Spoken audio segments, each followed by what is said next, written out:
بسم الله الرحمن الرحيم قد سمع الله قول التي تجادلك في زوجها وتشتكي إلى الله والله يسمع تحاوركما إن الله سميع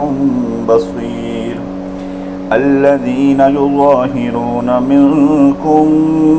من نسائهم ما هن أمهاتهم إن أمهاتهم إلا اللائي ولدنهم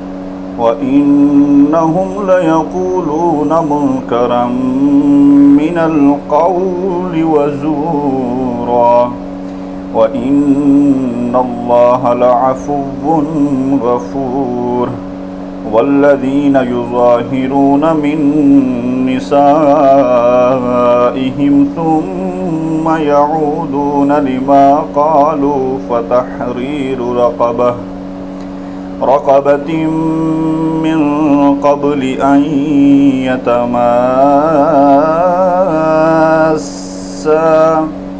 ذلكم توعدون به والله بما تعملون خبير.